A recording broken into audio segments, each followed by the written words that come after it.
वंदे दोस्तों, राजक्षेत्र के आज के एपिसोड में आपका स्वागत है। आज हम आपके पास में उस एपिसोड को लेकर आए हैं जो आपके परिवार की स्वास्थ्य से जुड़ी हुई जितनी समस्याएं हैं उसका निवारण करने का प्रयास कर रहा है। आज जिस चिकित्सालय में हम खड़े हैं उसका नाम आप देख सकते हैं, वरदान नेत्र चिकित्सालय। एक सेवा संस्थान है जिसको शुरू किया गया है। किन समस्याओं का समाधान ये आपके पास लेकर आने की कोशिश कर रहा है, मैं वीडियो की स्टार्टिंग में बताना चाहूँगा। सपोज़ कीजिए आज आपके परिवार में अगर कोई भी सदस्य बीमार होता है तो उनके इलाज के लिए आप सबसे पहले कहाँ जाएंगे? किसी सरकारी अस्पताल में जाएंगे, लेकिन जाने से पहले दिमाग में प्रश्न आएगा कि यहाँ पर तो मूलभूत सुविधाएं ही नहीं है जो उस पेशेंट को ट्रीट करने के लिए चाहिए। अगर दिमाग में ये आता है कि चलिए सरकारी अस्पताल में नहीं जाना, किसी प्राइवेट हॉस्पिटल में जाएं, तो वहाँ पर जाने से पहले ये डर रहेगा कि अगर मेरे पेशेंट का यहाँ ट्रीटमेंट हुआ तो अगर उसका इंश्योरेंस कार्ड हुआ तो वो पूरा स्वाइप करके ख़त्म हो जाएगा, और अगर इंश्योरेंस नहीं हुआ तो इतने बड़ा बिल आएगा जिसको शायद चुकाने में मेरे पूरे जीवन की जीवन पूंजी है वो ख़त्म हो जाए। ये सबसे बड़ी समस्या है जिसका समाधान वरदान नेत्र चिकित्सालय लेकर आ रहा है, जहाँ पर जितना ट्रीटमेंट होता है वो बहुत डिस्काउंटेड रेट पे होता है, जहाँ पर कमर्शियल इंटरेस्ट नहीं रहते, डॉक्टर्स के ऊपर कोई टारगेट नहीं रहते, और इस तरीके से समाज के लिए एक बेहतरीन उदाहरण लेकर एक नया प्रकल्प है जिसको सेवा भाव से शुरू किया गया है। हमारे साथ में आज मनोज शर्मा जी। मनोज जी, आपका बहुत बहुत स्वागत है। आप जो वरदान नेत्र चिकित्सालय है, ये जो केंद्र है सेक्टर 8 राजनगर एक्सटेंशन में है, आप उसके प्रभारी है, सारी देखरेख की जिम्मेदारी आपके पास है। मनोज जी, इसके बारे में हम आपसे जानना चाहेंगे। प्रकल्प है, आप काफ़ी समय से इसके साथ में जुड़े हुए हैं, थोड़ा सा अपने बारे में और केंद्र के बारे में बताएं।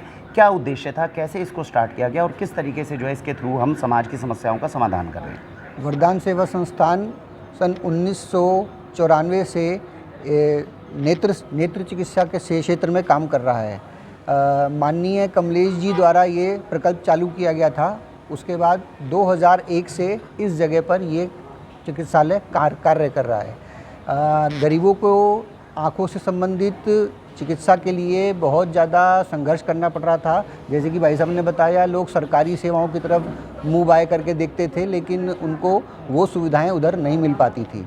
इसके लिए सबसे पहले इस संस्थान के द्वारा गांव-गांव और रोगियों तक स्वयं पहुंचकर इस प्रकल्प को चालू किया गया। उनके मोतियाबिंद और उससे जुड़ी आंखों से जुड़ी हुई और समस्याओं के समाधान के लिए लोगों तक पहुंचा गया 1994 से, लेकिन 2001 से इसी जगह पर ये संस्थान चालू किया गया है। मात्र 10 रुपये के एक OPD के पर्चे पर यहाँ पर आँखों से संबंधित ज़्यादातर जाँचें हो जाती हैं। ग्लूकोमा जो नेत्रहीनता का सबसे बड़ा कारण है, उसके लिए भी ये जगह वर्ल्ड क्लास सुविधा प्रोवाइड करता है। हमारे यहाँ रेटिना, आँख का पर्दा जो सबसे ज़्यादा कॉम्प्लिकेटेड होता है, उसका इलाज भी हमारे यहाँ बहुत ही कुशल चिकित्सकों द्वारा किया जाता है। इस प्रकार वरदान आँखों से जुड़ी हुई अधिकतर समस्याओं का एक छत के नीचे समाधान प्रोवाइड करता है। मैं आपको ये भी बताना चाहता हूँ कि हम लोगों ने आज तक 17 लाख के अप्रॉक्सीमेट हमने OPD यहाँ पर कर रखी है। 17 लाख से ज़्यादा। और कितना समय आपने बताया? शायद 1995 से 1995 से हम ये कर रहे हैं OPD, मगर जो हमारा नंबर से है वो 2001 से मैं बता रहा हूँ। 2001 से अब तक 17 लाख OPD हम कर रखे हैं। ऑन एन एवरेज हम 300 OPD पर डे करते हैं। ओके जी। सर्जरी को अगर हम देखा जाए तो हम 5 डे ने वीक हम सर्जरी रहती है। ओके। और वीकली हम पर ईयर 5,500 से 6,000 अप्रॉक्सीमेट हम सर्जरी करते हैं। अरे वाह। ये मैं केवल आपको पेड सर्जरी बता रहा हूँ जी। नॉन पेड उसका कोई नंबर नहीं है। वो तो हम इंटीरियर्स में कैंप अरेंज करते हैं जी। हमारी गाड़ी यहाँ से जाती है, उनकी OPD फ्री, उनको वहाँ से लाना फ्री, उनका रहना खाना फ्री, उनकी सर्जरी फ्री, 1 हफ्ते की दवाई फ्री, और 1 हफ्ते की दवाई के बाद उनका फॉलोअप भी हमारी यहाँ से डॉक्टरों की टीम जाके फॉलोअप करती है जी। तो इस तरह से मुझे लगता है, और इस जगह काम करने का सबसे बड़ा सेटिस्फेक्शन ये है कि मुझे पता है कि बहुत सी जगह डॉक्टर्स का जो इस तरह से नाम कुछ ख़राब जैसे चल रहा है। हाँ। लेकिन मेरे यहाँ मेरा सेंटर और मेरे डॉक्टर्स इस मामले में बिल्कुल शायद जो एक आदर्श जी डॉक्टरों के लिए जो शब्द बोला जाता है भगवान, उस तरह से काम। तो कमर्शियल इंटरेस्ट एक तरह से डॉक्टर्स का नहीं हो पाता। कोई इंटरेस्ट नहीं है। हाँ। आप खुद समझ सकते हैं कि 10 रुपए की पर्ची और बहुत मिनिमम चार्ज सर्जरी के, इसके ऊपर हॉस्पिटल सर्वाइव नहीं कर सकता। सही बात है। ये समाज के लोगों के द्वारा टाइम टू टाइम इसमें मशीनों से, पैसे से संस्था को दान दिया जाता है, जी। तो उस वजह से ये हॉस्पिटल रन करता है। ये तो असली तो ये समाज का हॉस्पिटल है, सही जो बात। समाज के सहयोग से समाज की सेवा कर रहा है, समाज के द्वारा चलाया जा रहा है और समाज के ही उत्थान के लिए बिल्कुल, ये कार्य कर रहा है। बिल्कुल। तो दोस्तों ये एक बहुत बड़ी चीज़ है जो आज के समय में जैसा देख सकते हैं, जैसा भाई साहब ने बताया कि जब भी कोई रोग आता है तो वो देखकर नहीं आता कि किसी व्यक्ति के बैंक अकाउंट में कितना बैलेंस है। आज एक वैभवशाली व्यक्ति भी जो है वो किसी बड़े हॉस्पिटल में जाने से पहले इसलिए डरता है, वो पैसा दे देगा, लेकिन जो मिस गाइडेंस वहाँ पे होने वाली है, कमर्शियल इंटरेस्ट डॉक्टर्स के हैं कि हमें इतना टारगेट अपना महीने का पूरा करना है, जो मिस गाइडेंस है उससे कम से कम बच सकते हैं। तो एक बहुत आदर्श उदाहरण है जो इस वक्त वरदान नेत्र चिकित्सालय में आपको देखने को मिल रहा है। वहाँ आदर्श ये जो अफोर्ड नहीं कर सकता उसके लिए सुविधा, जो अफोर्ड के बाद में जिसको बढ़िया बेहतर इलाज नहीं मिल रहा उसके लिए वर्ल्ड क्लास मशीन्स आपने रखी, और जो अफोर्ड कर सकता है उसके लिए मिनिमम दर पर उसके पेशेंट का इलाज किया जाए। अगर उसके पास थोड़ा सा भी एक्स्ट्रा है वो डोनेट करे, जिससे बाकी गरीबों का हो। जिसमें मैं अपने एक पेशेंट का इलाज कराता हूँ उसमें मैं 5 या 7 पेशेंट्स को एक तरह से समाज के ट्रीट कर सकता हूँ। ये एक चीज़ है, देखिए दोस्तों, जो सरकार कभी नहीं कर सकती, ये समाज के द्वारा ही किया जा सकता है। आप लोग और हम लोगों की जिम्मेदारी बनती है कि इस तरह के इंस्टीट्यूशंस को हम खड़ा करें जिससे समाज कल्याण की भावना से हम पूरे देश का उत्थान कर सकें। आइए मनोज जी के साथ में। सर मनोज जी, हम चाहेंगे कि अब जो आपने एक चीज़ बताई कि जो एक 10 रुपये की पर्ची के बाद वर्ल्ड क्लास हम जो ट्रीटमेंट दे देते हैं, मैं आपसे निवेदन करूंगा थोड़ा सा कुछ अंदर की मशीन्स के बारे में वो चीज़ हमें दिखाइएगा, कुछ चीज़ बताइएगा जो हमें लगता है कि भाई बहुत हाई एंड इंस्टीट्यूशंस में मिलती है लेकिन हमारे यहाँ पे भी हमने उपलब्ध करा के वो करिए। तो आइए दोस्तों उसके ऊपर एक बार नज़र डालते हैं और देखते हैं किस तरह की सुविधाएँ हैं जो वरदान नेत्र चिकित्सालय में हमें मिलती है। जैसे मैंने बताया कि हॉस्पिटल जो है वो समाज के सहयोग से रन होता है। समाज के जो व्यापारी हैं या जो भी नौकरी पेशा लोग हैं वो अपनी सामर्थ्य के अनुसार यहाँ पर दान डोनेट करते हैं।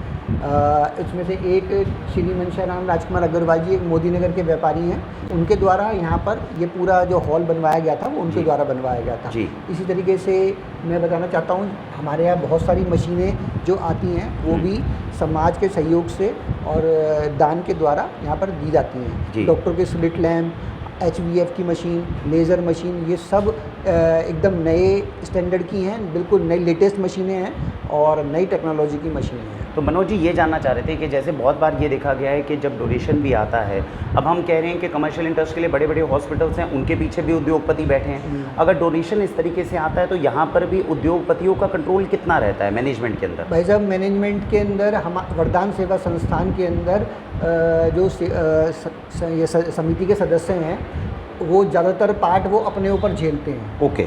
और समाज से भी सहयोग लेके आते हैं जी। लेकिन वर्किंग के अंदर उनका कोई इंटरफेरेंस नहीं होता। मैनेजमेंट में कोई इंटरफेयर नहीं कर पाता, चाहे कोई कितना भी डोनेशन कर दे। बिल्कुल सही बात। जी जी। उसके अंदर कोई उनका इंटरफेरेंस नहीं होता है। जी जी। और इसके द्वारा बेस्ट हम लोगों को सुविधाएं आई केयर के उसमें प्रोवाइड करते हैं। जी। और जो मशीन सर जैसे हम बता रहे हैं, ये जैसे स्टेरिस MICS है, हमें तो इसके बारे में नहीं पता, तो क्या ये मतलब वो कंपनी वाइज जो है बहुत हाई एंड रहती है या किस लेवल पे रहती है मशीन्स जो रहती हैं अवेलेबल? मेरे यहाँ 2021 से बॉश एंड लॉन्ग कंपनी के लेंसेज यूज़ किए जाते हैं। Okay.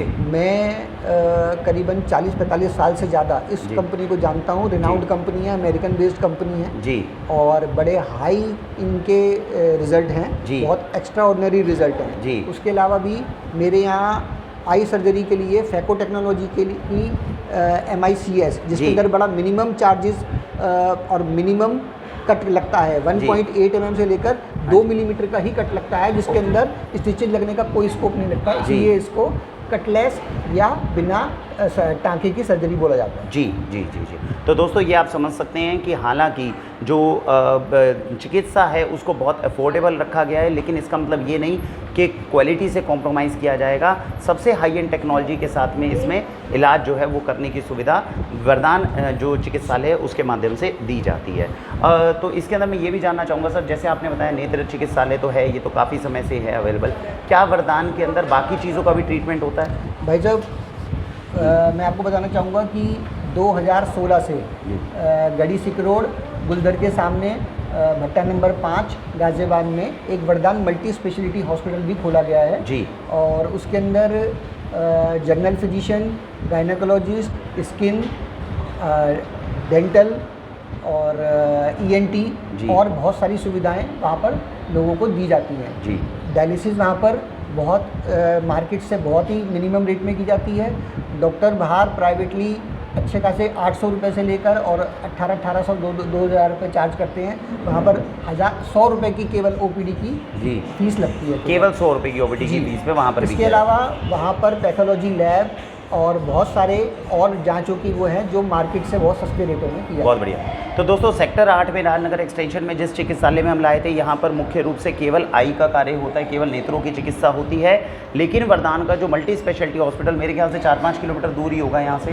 That place is 3.5 kilometre away from this place. 3.5 kilometre की दूरी पर ही केवल मल्टी स्पेशलिटी हॉस्पिटल है दोस्तों। उसको वो पूरा डेवलप हो चुका है सर कि अभी वो भी पूरा डेवलप हो गया है। तो केवल आई के लिए, नेत्रों के लिए नहीं, आप मल्टी स्पेशलिटी हॉस्पिटल जो यहाँ से सेक्टर 10 में पड़ता है सर, 6 में पड़ता है? ये गढ़ी सिकरोड, मेरठ रोड, गाजियाबाद। गढ़ी सिकरोड है, मेरठ रोड है, सेक्टर 8 राजनगर एक्सटेंशन के आसपास में ही है। वहाँ पर जाकर आप अपनी बाकी सारी चीज़ों के लिए भी, चाहे वो डेंटल हो, चाहे पैथोलॉजी सर्विसेज हो, चाहे ऑर्थोपेडिक हो, इन सारी सेवाओं को भी आप मल्टी स्पेशलिटी हॉस्पिटल है, वहाँ पर भी आप ये कर सकते हो। तो मेरा यही अनुरोध रहेगा कि चाहे अगर आपको लगता है अफोर्डेबिलिटी की दिक्कत है, अगर आपको लगता है आपको वर्ल्ड क्लास सुविधा चाहिए, अगर आपको लगता है कि मुझे समाज सेवा के लिए कुछ ऐसा करूँ जिसमें मिसगाइड हुए बिना मैं अपने पेशेंट को सुरक्षित तरीके से अपने घर में वापस ले जाऊं इलाज के बाद में, अगर हमें लगता है कि हमें इस तरह के ट्रीटमेंट की चिकित्सा की ज़रूरत है, तो हमें वरदान को ज़रूर प्रेफर करना चाहिए। तो मुझे उम्मीद है कि इससे चिकित्सा का एक नया आदर्श जो है वो हमारे सामने स्थापित हुआ होगा। समाज का पूर्ण सहयोग हमारे वरदान नेत्र चिकित्सालय और वरदान मल्टी स्पेशलिटी हॉस्पिटल को मिलेगा,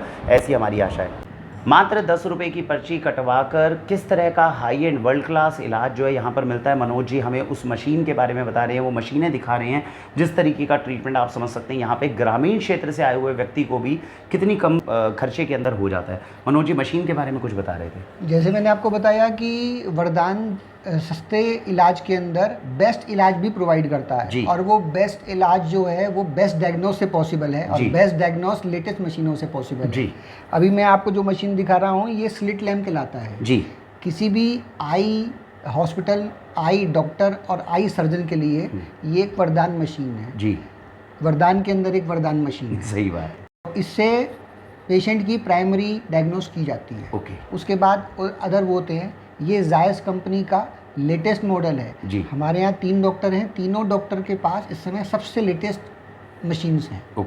ये विदिन 6 मंथ ये सारी चेंज हुई हैं जी, समाज के सहयोग से। तो दोस्तों हाई एंड मशीन्स जो हैं, और जैसा बताया है कि जायज़ कंपनी अच्छी कंपनी और टॉप कंपनीज़ में से एक है, उस तरह की मशीनों से उनके द्वारा करवाई गई जो चिकित्साएं हैं उसका लाभ जो है हमारे ग्रामीण क्षेत्रों तक भी पहुंचे। चाहे कोई है वैभवशाली व्यक्ति, चाहे कोई है ग्रामीण, उन सबको मिले एक ही प्रकार का भारत का सर्वश्रेष्ठ चिकित्सा। ये दूसरा चैम्बर है जी, यहाँ पर दूसरी डायग्नोसिस, दूसरे डॉक्टर बैठते हैं, ये दूसरे डॉक्टर बैठते हैं यहाँ जी। और ये भी सेम मशीन है, सिमिलर मशीन है बिल्कुल, और बिल्कुल लेटेस्ट न्यू जी।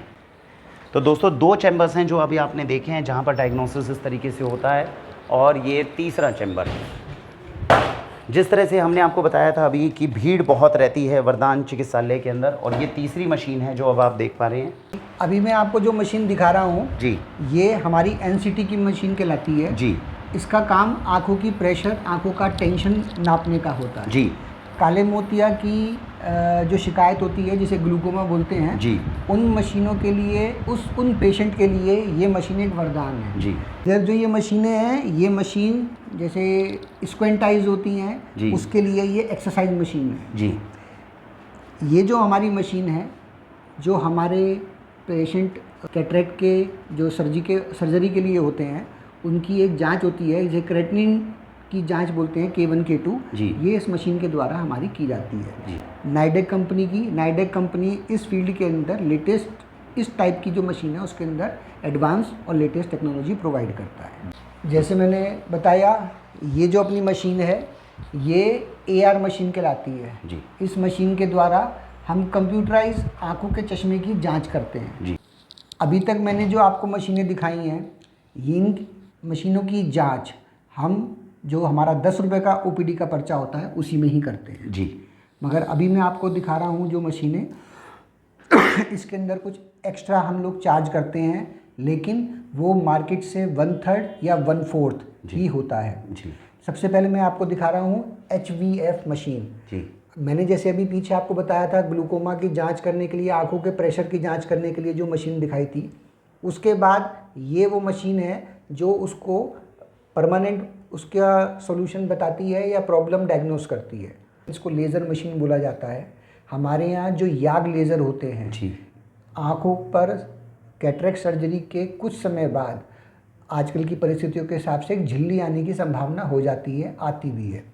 उस झिल्ली को हटाने के लिए प्लस ये रेटिना की लेज़र सर्जरी करने के लिए इस तरह की मशीनों का उपयोग किया जाता है। जी लेटेस्ट इन इट्स फील्ड, और ये भी बाहर समाज के लोगों के द्वारा, व्यापारियों द्वारा ध्यान दिया किया गया है। सर, जो इसकी जैसे अवेलेबिलिटी है इस मशीन की, आपको क्या लगता है कि किसी चैरिटेबल सरकारी अस्पतालों में आराम से उपलब्ध होती है ये मशीन? सरकारी हॉस्पिटलों के से और बहुत सारे दूसरे प्राइवेट भी हमारे पास भेजते हैं इन दोनों तरीके की जांच कराने के लिए। मतलब बहुत सारे ऐसे प्राइवेट हॉस्पिटल्स भी हैं जिनके पास नहीं है ये उपलब्ध। इस मशीन के द्वारा जो हमारी HVF की जांच होती है, हम उसके 800 रुपये चार्ज करते हैं। बाहर उसी के 2800 रुपये से लेकर और 3500 4000 रुपये चार्ज होते हैं। जी। ऐसे ही याग लेजर के लिए भी डॉक्टर बाहर जो हैं वो कुछ भी चार्ज कर लेते हैं, लेकिन हम मेरे यहाँ ये 1000 रुपये पर आई के हिसाब से चार्ज होती है।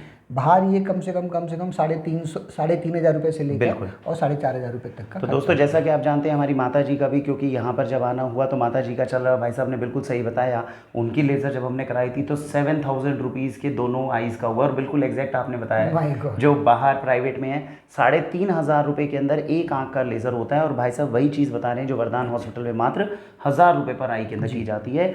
बचत होती है, हाई एंड मशीन्स आप देख रहे हैं। ये एक बहुत बड़ा आदर्श है जिसको स्थापित इस वक्त समाज कल्याण के लिए किया जा रहा है। जहाँ पर क्वालिटी मिलती है वहीं पर भीड़ होती है। और हमने अभी जो आपको वीडियोस दिखाई है दोस्तों, ये बिल्कुल दोपहर के समय दिखाई है जब लंच ब्रेक चल रहा है और लोग अपने घरों में हैं, वरना सुबह यहाँ पर वीडियो बनाना ही पॉसिबल नहीं है।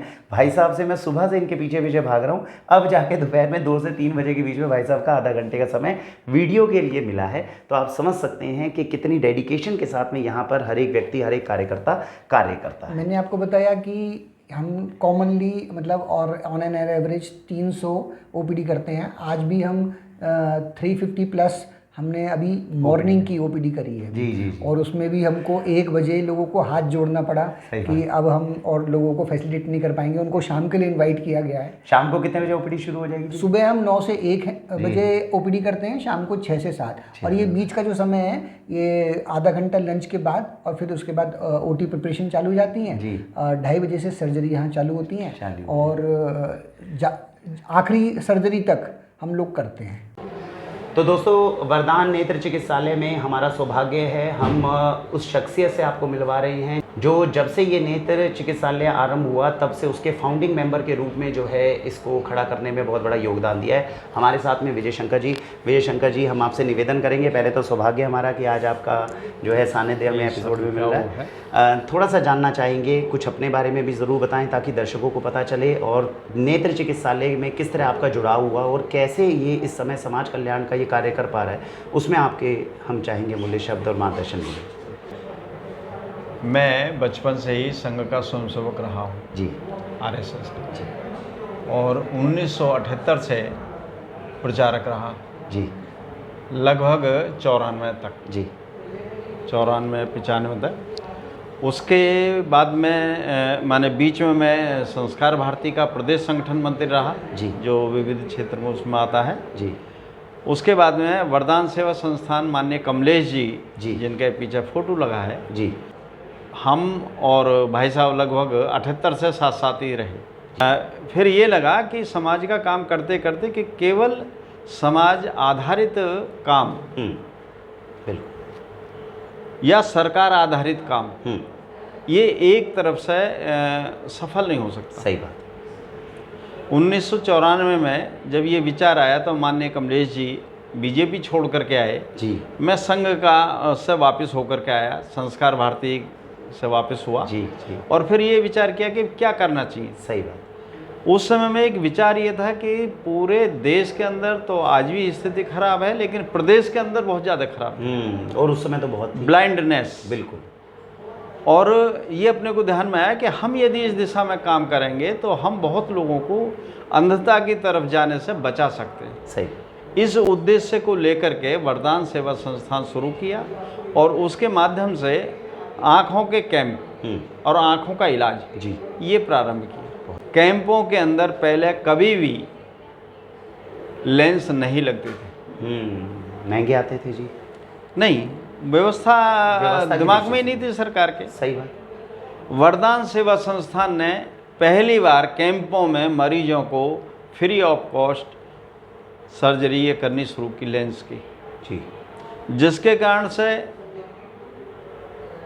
विजन बहुत इम्प्रूवमेंट हुआ और बाकी की भी सारी चीज़ें उसमें ऐड होने के बाद में, माने उस समय में सरकारी आंकड़ों के अनुसार 40 से 50% ऑपरेशन सफल होते थे जब मोतियाबिंद के जो जी, होते जी, थे। जी आज की तारीख में मैं कह सकता हूं कि हमारे लगभग 100% 100% सफल है।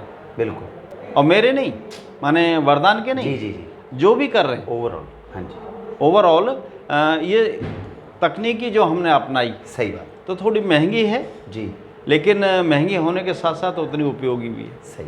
दोस्तों ये एक जानने की बात है, बहुत बार बहुत लोग हैं जो स्वयंसेवकों के बारे में पूरी जानकारी नहीं पाते, लेकिन जैसे माननीय भाई साहब ने बताया कि शायद ही कभी आपको ऐसा भारत की धरती के अलावा कोई व्यक्ति मिले जो राजनीति को छोड़कर समाज सेवा में आए। माननीय कमलेश जी के बारे में जैसा भाई साहब ने बताया कि पॉलिटिकल पार्टी को छोड़कर ग्राउंड लेवल पर आना, सत्ता को छोड़कर जो है उसको ग्राउंड लेवल पर आना, एक गरीब व्यक्ति तक इतनी बेहतरीन सुविधाओं को पहुंचाना, इस प्रकार से अपने पूरे जीवन को जो हमारे देश का समाज है, जो हमारे लोग हैं, उनके लिए खुद को समर्पित कर देना, ये त्याग आपको केवल और केवल स्वयंसेवकों के अंदर आज के समय के अंदर मिल सकता है। निस्वार्थ भाव से राष्ट्र हित के लिए कार्य करना, ये स्वयंसेवकों को सिखाया गया और जिसके माध्यम से आज आप देख रहे हैं कितने बड़े प्रकल्प जो है वो शुरू किए गए। और दोस्तों अभी अभी प्रवेश जो किया है यहाँ पे केंद्र में डॉक्टर अनुपम नागर जी हैं, हमारे फाउंडिंग मेंबर इसी नेत्र चिकित्सालय के। जिस तरह के भाई साहब ने, विजय जी ने बताया उसी प्रकार से। तो डॉक्टर साहब आपके बारे में थोड़ा सा जानना चाहेंगे, क्योंकि जब से ये संस्थान बना है तब से, और भाई साहब तो बता रहे थे जब ये नहीं बना था उसके एक दिन पहले से, उससे एक महीना पहले से आप जुड़े हुए हैं। जी। तो थोड़ा सा बताइएगा दर्शकों को, आपने ये जब आपके इसके जुड़ने का क्या कारण रहा, और जैसा भाई साहब ने बताया आपने तो जो प्रैक्टिस कर रहे थे या जो कार्य कर रहे थे उसको छोड़कर, उसको त्याग कर आपने अपना जीवन जो है इसमें जो है संजोया। तो मैं जानना चाहूँगा कि किस तरह का अनुभव रहा और क्या रीज़न रहे कि आप इसके साथ में जुड़े। मेरा यहाँ आने का, यहाँ जुड़ने का सबसे बड़ा कारण था भाई साहब का। जी। भाई साहब से जब मुलाकात हुई तो मैंने एकदम से अपना वो विचार ही बदल गए बिल्कुल। जी। जो प्रैक्टिस थी वो छोड़ के, और फिर एकमात्र रीज़न जी जी जी सिर्फ भाई साहब। तो इससे पहले जो आप प्रैक्टिस या जो कार्य कर रहे थे वो कहाँ पर कर रहे थे और किस पद पर? इससे पहले मैं मेरठ में मूलचंद हॉस्पिटल में था। जी। मूलचंद छत्रपति देवी हॉस्पिटल में ठीक है जी। काम कर रहा था। जी। तो आपकी क्या स्पेशलिटी वहाँ पे किस तरह की? आई के अंदर ही मेजर आप करते थे। तो माननीय कमलेश जी से वो मतलब आपका पहले से परिचय था, ये वहाँ हॉस्पिटल में आपसे मिलने आए, कैसे हुआ परिचय? नहीं, मैं ही आया था, बल्कि हमारे एक ऑप्टोमेट्रिस्ट थे डॉक्टर अतुल त्यागी जी, है ना जी, ऑप्टोमेट्रिस्ट, उनके साथ में मैं आया था जी। उन्होंने मुझे भाई साहब के बारे में बताया जी, तो वही लाए थे मुझे जी। और जब मिला इनसे तो फिर तो बात ही अलग। तो जैसे आपने वैसा बताया कि डॉक्टर साहब जैसे मेरठ में आप प्रैक्टिस करते थे तो वहाँ पे तो सुबह और शाम की दोनों तरफ की प्रैक्टिस होती थी या कोई एक स्पेसिफिक समय था? सुबह शाम दोनों टाइम। तो जब आप यहाँ पर जुड़े तो वहाँ पे पूरा आपको वो पूरा सब वहाँ से छोड़ना पड़ा, ऐसा नहीं बन पाया कि थोड़ी वहाँ कर लें थोड़ी यहाँ कर लें और ऐसा करें? नहीं, ऐसा कुछ नहीं। हाँ जी। यहाँ तो पहले दिन से बिल्कुल ये था कि भाई यही करना है बस। लेकिन यहाँ पे तो उस समय आमदनी का कोई स्रोत नहीं था, इतनी बड़ी चलती हुई प्रैक्टिस को छोड़ना और इस तरफ आना मुश्किल नहीं महसूस हुई? और कैसे? थोड़ा सा था, काफ़ी लोगों ने कहा जी मेरे से, लेकिन अब भाई साहब की बात थी तो सेवा के अंदर मन लग गया तो वो सब कुछ करा, मन लग गया तो सब। तो दोस्तों और आप भी संगठन के साथ में कभी जुड़े रहे, मतलब कैसे पिछले से आरएसएस से किसी तरह से आपका जुड़ाव रहा है या सीधा? पहले से तो कभी नहीं रहा, लेकिन भाई साहब से जुड़ने के बाद? भाई साहब से जुड़ने के बाद तो मैं जुड़ गया जी। तो दोस्तों देखिए कितनी बड़ी चीज़ है। अभी भाई साहब ने जो चीज़ें बताई थी उसमें तो ये है कि बचपन से बच्चों को नींव दी जाती है, राष्ट्रहित के बारे में, भारत माता के बारे में हमेशा प्रेरित किया जाता है, तो मन के अंदर वो संस्कार डेवलप हो जाता है। लेकिन जैसा डॉक्टर नागर ने अभी बताया पुराना जुड़ाव इतना बड़ा नहीं रहा, लेकिन जब माननीय कमलेश जी आए, उनके कहने मात्र से देखिए अपनी चलती हुई किसी प्रैक्टिस को छोड़ना और अपने जीवन को समाज कल्याण के लिए लगा देना। आज तकरीबन 23 साल जो है 24-25 साल हो गए, क्योंकि प्रकल्प तो 95-94 से शुरू हो गया था और 2001 से आप कहेंगे बिल्डिंग की जो है वो शुरुआत हो गई थी। तो 24-25 साल तक देखिए अपने निजी व्यवसाय को या जो निजी एक आय का स्रोत है उसको ख़त्म करके समाज कल्याण के लिए पूर्ण निष्ठावान होकर ये कार्य करना, ये संस्कार है जिसको भारत की संस्कृति माना गया है। भारत में पहले समय से जो हमारे पूर्वज थे जिन्होंने हमेशा ये कहा कि आप हज़ारों हाथों से कमाइए और लाखों से दान करिए, यहाँ मैं उन महानुभावों से मिल रहा हूँ जिन्होंने अपने स्रोत को ख़त्म करके केवल जो अपना तन मन धन से जो है वो समाज कल्याण की पूरी जो अपनी यात्रा है उसको पूर्ण किया है। हम सभी नौजवानों के लिए कम से कम ये एक बहुत बड़ा प्रेरणा का स्रोत है। जितने भी जो यंगस्टर्स हैं वो इस समय देख रहे हैं, उनसे हम निवेदन करना चाहेंगे, ये एक जीवन है जिस जीवन के अंदर अगर हम कमा सकते हैं तो कमाई का एक स्रोत जो है वो समाज कल्याण में लगाएं, और अगर वो निष्ठा बढ़ जाए तो समाज के लिए जीना ही, जैसा भगवत गीता में कहा गया है, अगर हम समाज के लिए कुछ कार्य करते हैं तो समझ लीजिए वो भगवान को समर्पित होता है और भगवान की आराधना भी उसी में है। इस प्रकार के दो महानुभावों से आज हमारा परिचय हुआ और आपका परिचय हमने कराया। आपका भी कभी मौका लगे तो ज़रूर आइएगा। राजनगर एक्सटेंशन सेक्टर 8 में नेत्र चिकित्सालय है। भाई साहब से अगर मिल सके मार्गदर्शन तो उस समय पे आप भी ज़रूर लीजिएगा। और ऐसे हज़ारों लाखों स्वयंसेवक पूरे देश में राष्ट्र को, भारत माता को परम वैभव पर पहुंचाने के लिए लगातार कार्य कर रहे हैं। हम भी उसमें अपनी आहुति दे सकें, हम भी योगदान कर सकें, ऐसा हमें अपनी तरफ से प्रयत्न करना चाहिए। तो दोस्तों अभी हम जानते हैं कि हमारे साथ में एक पेशेंट है जो वरदान जो हमारा नेत्र चिकित्सालय वहाँ से आ रहे हैं। सर जानना चाहूँगा आपका शुभ नाम? नागेंद्र शर्मा। नागेंद्र शर्मा जी। तो सर यहाँ पर आप वरदान के अंदर आज पहली बार आए हैं या पहले से ही कई बार ट्रीटमेंट करवा चुके हैं, किस तरह से? पहले देख चुके हैं हम लोग और अच्छा इस बार जी। माता जी की आँख की सर्जरी के लिए हम लोग आए हुए थे यहाँ पे। अच्छा जी। तो आंखों की सर्जरी अभी होनी है या हो चुकी है? अभी होनी है। अभी होनी है। तो क्या जानते हैं सर, जैसा आप जानते हैं कि इसके बारे में पहले भी आपने सुना है, काफ़ी समय से है, किस तरह का हॉस्पिटल है? क्या आपको लग रहा है सही मायनों में जो क्लेम किया जा रहा है कि सेवा भाव से और समाज के सच में कल्याण के भाव से किया जा रहा है, वो आपको लगता है या महसूस होता है कि सेवा भाव से कुछ कार्य हो रहा है समाज कल्याण के लिए? हाँ, सामाजिक कल्याण के लिए हो रहा है जी। डॉक्टर्स बहुत अच्छे हैं जी। अच्छे से ट्रीट करते हैं जी। थोड़ा रश रहता है लेकिन ऐसी संस्थाओं में थोड़ा रश रहता है। रश रहेगा भी रहेगा जब भी, चीज़ हाँ, अच्छी क्योंकि होगी। अच्छी चीज़ है हाँ। तो हम तो पूरी तरह से संतुष्ट हैं यहाँ के हिसाब से। तो किस हिसाब से सर आपको लगता है खर्चे के अंदर जो है कुछ बचत होती है, जो बाहर जितने एक्सपेंसेस ज़्यादा बता दिए जाते हैं या मिसगाइड किया जाता है, ऐसा लगता है कि यहाँ पे मिसगाइडेंस वाली बात नहीं है और अफोर्डेबिलिटी भी जो है वो ठीक होती है, कम खर्चे के अंदर हो जाता है इलाज? खर्चा कम है और दूसरा ट्रस्ट बना हुआ है वरदान का। ट्रस्ट बना 4 लोगों को पूछते हैं तो वो अच्छी रिपोर्ट देते हैं। जी। अब जी। नए हॉस्पिटल में जाओगे आप किसी हाँ में, जी। खर्चा ज़्यादा भी हो लेकिन ट्रस्ट नहीं हो, ट्रस्ट नहीं तो इस develop मामले में होगा। ट्रस्ट लेवल बहुत जरूरी है। बहुत ज़रूरी है। तो यहाँ पे रहता है। आपको कैसे पता चला था वरदान हॉस्पिटल के बारे में? यहीं आसपास ही रहते हैं या कहाँ मैं तो से? बोर्न एंड ब्रॉट अप यहीं पे हूँ, आसपास ही हूँ। अच्छा अच्छा तो अच्छा। पिछले 20 साल से मैं तो देख ही रहा हूँ वरदान जी को। जी जी जी जी। चलिए बहुत बढ़िया। तो माता जी को बहुत बहुत शुभकामनाएं। माता जी अच्छे से आपका ट्रीटमेंट हो और बाबू जी को भी बहुत बहुत शुभकामनाएं। उम्मीद यही की जा रही है कि वरदान जैसे सेवा संस्थान जो है और देश के अंदर खुले, जिसके अंदर जो है सभी लोगों को एक अच्छी चिकित्सा जो है वो अफोर्डेबल रेट में दी जा सके। हम ऐसे उम्मीद करते हैं। जी। तो धन्यवाद। दोस्तों जैसा कि आप देख पा रहे हैं वरदान सेवा संस्थान जो है वो इस प्रकार से सभी समाज कल्याण की भावना से करा गया है। समाज के द्वारा अगर कोई प्रकल्प शुरू किया जाएगा समाज की सेवा के लिए, तो हमें लगता है वो सरकार के द्वारा किए गए प्रकल्प या प्राइवेट उद्योगपतियों के द्वारा किए गए प्रकल्पों से कहीं बेहतर सिद्ध होगा। इसी के साथ भारत वंदे मातरम।